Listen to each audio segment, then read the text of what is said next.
Hello and welcome to TheAIbumMan. Today I'm going to be doing my Q&A. So it's the first time in quite a long time that we've actually done one of these. So let's just start at the beginning. So firstly, Black is the New Black asks, here's quite a few questions. So the first one is, I don't mean to offend you, but do you have autism? It's just that I have several friends on the spectrum and you sort of remind me of them. No, I don't. I don't really know what else to say, but no, not at all. Number 2, are you pumped for the new Maiden album? A couple of people have asked me this, and of course I am. Book of Souls, I think it's going to be fantastic. I really hope so, if it's anything like the last few. I've loved this era from Brave New World onwards. I thought Matter for Life and Death was a fantastic album. I thought Final Frontier was amazing when that came out. Still love that album and listen to it fairly often. And yeah, 92 minutes of Iron Maiden. The only thing, I think it could be a bit too overwhelming, and I don't know if they'll really have the consistency to do a double album. I mean, I know a lot of people have found the 70-minute lengths of their recent efforts quite long. 92 minutes could be a little overwhelming, but hey, it could be one of the last Iron Maiden albums, so I'm not going to complain too much. We'll just have to see what it's like. Number 3, have you listened to the New Darkness record? Yeah, I have. I've only listened to it once, and I was impressed. It seemed to continue the consistency of their last album, which is really good, Hotcakes. Fortunately, I've got the opportunity to review it. I've only really listened to it fairly recently. But yeah, I mean, I do need to listen to it again, the New Darkness album, but I mean, I'm sure it'll be on my top 50 end-of-year list. I do like the band a lot. Number 4, we all know your favourite guitarist is Joe Bonamassa, but what about drummer, vocalist, bassist, miscellaneous instrumentalist? Well, actually my favourite guitarist is no longer Joe Bonamassa. Yes, I've had a slight change of mind. He's certainly my number 2, but I'd say I slightly prefer Gary Moore. Recently, I've been listening to a lot of Gary Moore over the past year, I suppose, and just the emotion and passion that Gary Moore puts into his playing just blows me away, and just his guitar playing just to me seems more impactful and emotionally resonates with me more so than anyone else's, even Joe Bonamassa, as much as I adore Joe Bell. So other of my favourite sort of players, I suppose, my favourite keyboardist is Jordan Rudess of Dream Theater. Favourite drummer, Mike Portnoy, ex-Dream Theater. Dream Theater's a talented band, what can I say? Favourite bassist, probably Lemmy. I mean, I know a lot of people disagree, but I just love Lemmy, and I do, you know, I think he's an interesting bass player. You could say, oh sure, he's not as technical as, like, you know, John Entwistle or Geddy Lee or something, but hey, it's my list. Favourite singer, Ronnie James Dio, talk about him all the time, got Long Live Rock and Roll behind me, of course. And favourite sort of, I suppose, multi-instrumentalist, I would say is like Mike Oldfield. I think he just plays such a multitude of stuff, and it's so talented at basically everything. Number 5 asks my thoughts on Weezer, and Slacker101 also asks questions as well, so I addressed them both, and I hate them. Nothing more to say than that, really. Number 6, you stated last year that you dislike the Red Hot Chili Peppers, but can you please expand? I'm not really sure what much to add to this. I mean, I think they're talented guys, and certainly Flea is a wonderful bassist, and a lot of their licks are really cool. I just don't like that whole vibe, that whole sort of like funk vibe really doesn't appeal to me. Funk is one of my least favourite genres. I don't like very much at all that's funk influenced. I don't even like Joe Bonamassa's attempt at funk with Rock Candy Funk Party, which are releasing off around. I freaking hate that. So I suppose it's just that I find it a bit too funky for my taste, outside of the odd Living Colour song, and when I suppose sometimes I get it a bit incorporated in blues, like with the artist Philip Sace. I can cope with it in very small doses, but Chili Peppers, just not my style. Number 7, can you set up TheAIbumMan on Twitter? I had a Twitter account a long time ago and I deleted it, mainly because I just hate Twitter. I think it's a fairly pointless website, and if you want to follow me on my Facebook page, link in the description below, as it has been for a long time. Number 8, I'm forming a Nirvana Fooish band and wondered if, when we recorded our first EP next summer, you could review it in your true, brutally honest fashion with some constructive criticism. You'll get a free signed copy of your troubles. I mean, possibly. I probably wouldn't do a whole video dedicated to an independent project. It might be something that I would throw in like a review roundup or something, but yeah, I mean, I certainly wouldn't be against it. Number 9, your thoughts on the recent passings of Sir Christopher Lee from various horror and action films, Patrick McNee from This Is Spinal Tap, and Chris Squire from Yes.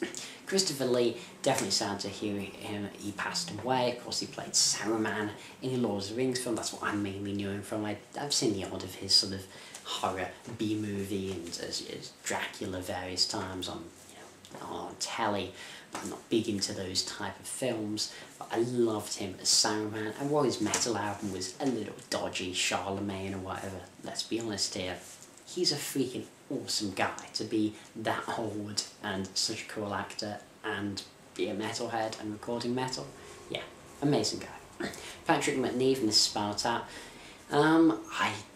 I forgot who he even was, to be honest. When he died, I was like, Patrick McNee, and then I kind of remembered who he was in This Is Spinal Tap. I love Spinal Tap, such a fantastic film. But I can't say I know anything about him really outside that. I know he was in an old British TV, spy TV show called The Avengers, not to be confused with the Marvel ones, obviously. But yeah, Chris Squire though, I was really sad to hear Chris Squire died.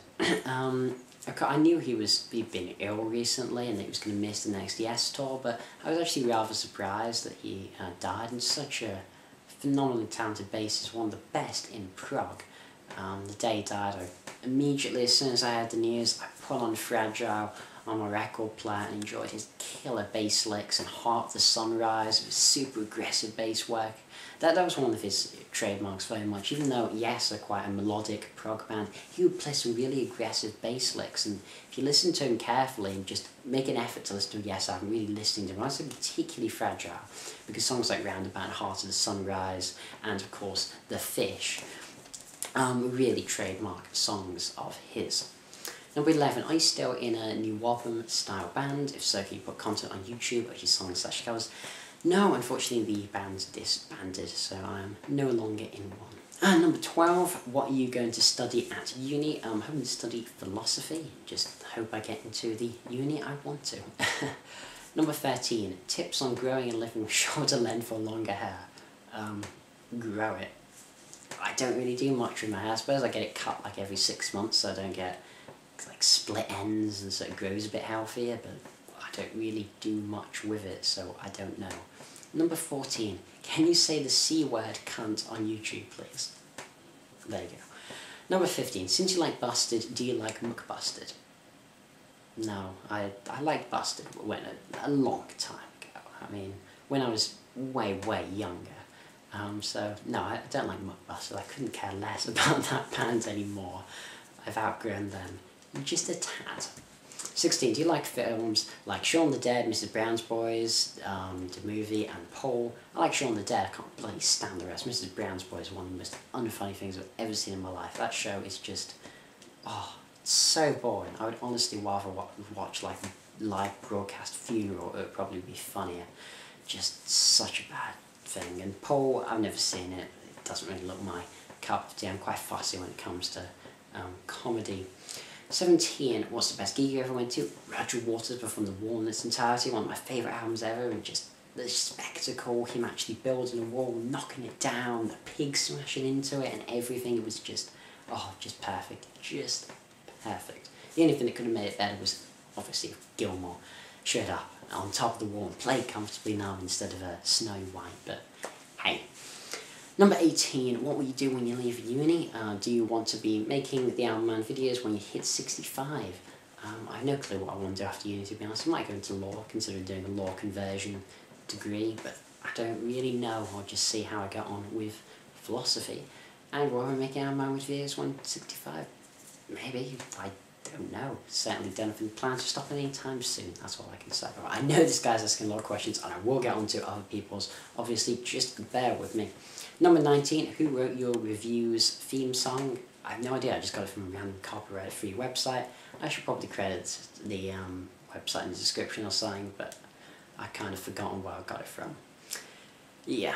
Number 20, what guitars/amps/pedals are in your rig? Okay, I'll try and go for this quickly. Well, I have quite a number of guitars. I have an Epiphone Les Paul, a Mexican Fender Strat, a Silvertone Paul Stanley Signature. Yes, that's on a record, I don't like Kiss, but freaking hell do I love Paul Stanley's Silvertone guitar, so cool. An Epiphone SG, amp-wise I have a Marvel 8080, but I really kind of need to get a new one because it's so inconsistent. It's very intermittent, the sound. I'll be playing a solo or whatever, and then it just cuts out. It's like, and then pedal, I just have a Line 6 HD500 pedal board. It does the job. Number 23. Any songs/albums that were well received by critics, but you hated? Quite a number, to be honest. I mean, the last couple of Jake Bugg albums in the UK, certainly. I don't know if he's big at all in the US. I don't know if he's known over there. But in the UK, he certainly had a lot of hype behind him, sort of the new Bob Dylan and all this. He's not the new Bob Dylan. He's a Bob Dylan Noel Gallagher rip-off, as far as I'm concerned. And I found his music very high-matched, very derivative and dull, so no, I can't stand this. But he seems to have been doing pretty well. Michael Jackson's Thriller, obviously critically acclaimed. I can't stand it. On a recent album, Kendrick Lamar's To Pimp a Butterfly, tried listening to it a couple of times. People have been going on about it so much, and rap ain't my thing, but I like to give albums a go. I really don't like it. I don't get it at all. I mean, a lot of people praise, I don't know, praise a lot of the aspects of it. I think the lyrics are poor. I don't like the style of rapping. I think that instrumentally, though, I can definitely respect what it went for. It's a diverse album, and instrumentally it is top notch. It's just, I can't stand the rapping part. Again, another rap album, Kanye's West Yeezus, don't like. Peter Gabriel's So, not been a fan of much of Peter Gabriel's solo stuff, but So, I think is a pretty bad album. The Queen is Dead by the Smiths, I think is possibly the most overrated album of all time. Yeah, so there's a few. Okay, on to someone else. Callum Wharton Music asks, what are some albums you like that weren't well received by critics? This is in the same vein. Some that I like that weren't well received. Well, I've always defended Nickelback's All the Right Reasons. Creed's Weathered, I think, is criminal. I think Creed do get a really bad rap. Tremonti, super talented guitarist, even in the Creed days, we're still playing some good stuff, and I think the songwriting's solid, as annoying as Scott Stapp's voice can be at times. Then Skinner, God and Guns, while not badly received, is certainly, held nowhere close to the pre-Crash albums like Second Helping and Pronounced. But in my opinion, it's better than everything. I love God and Guns. And Black Sabbath Sabotage, I always think it's an unfairly bad rap again. I think that's a really good album. Same with Blue Oyster Cult's 5 Unknown Origins. That's super underrated. A lot of people see that as Blue Oyster Cult going far more commercial and poppier. And sure, I had like Burning for You, but it has a lot of killer songs. I think it has Joan Crawford on it as well, and yeah, a lot of good ones. Foo Fighters Echo Silence, Patience Grace as well. A lot of people didn't like that when it came out. Thought it was too soft, too commercial, too ballady. Instead, I thought it actually had a lot of really great crescendos. Obviously, The Pretender, which I think is the best song they ever did. Erase Replays, Let It Die. A lot of wonderful crescendos, and I think some of their best work. And then Pink Floyd's soundtrack to the film More. Never really talked about and doesn't seem to have been particularly well received, but in my opinion, it's one of the most important albums in the foundation of metal. And I think stuff like Niall's song is just amazing. Some Pink Floyd's best works on that album. Okay, so we're going to have to split it into parts, and this will be the final question of this part. IronMetal222 asks, what do you think of the new Tremonti album that was just released and a new Maiden album coming out in September? Well, I've addressed the Maiden album. In terms of Tremonti, his album Cauterize, I actually was really disappointed at first. I was even thinking of posting a Facebook status talking about my disappointment. I don't know, it really didn't click at first, but on subsequent listens, I've actually really been enjoying it. I don't think it's quite as good as his first record, and I certainly don't think Cauterize is as good as Alter Bridge's Fortress, or, to be honest, any of the Alter Bridge albums. Maybe close-ish with One Day Remains. It's good, and I mean, I do like the heavier aspect, obviously, of it. I like the fact that, Tremonti is definitely showing something different, focusing more on the songwriting, less sort of solos, more riff-focused, and definitely some heavier stuff, You can definitely hear even some Celtic Frost influence in places in some of his solo stuff. But I do think there isn't a massive amount of variety, and I don't find many of the riffs to be that interesting, but I will listen to it a little bit more. So this is the end of part 1. Tune in for part 2 coming very soon. This has been TheAIbumMan. Thanks for watching. Comment and subscribe, as usual. Long live rock and roll.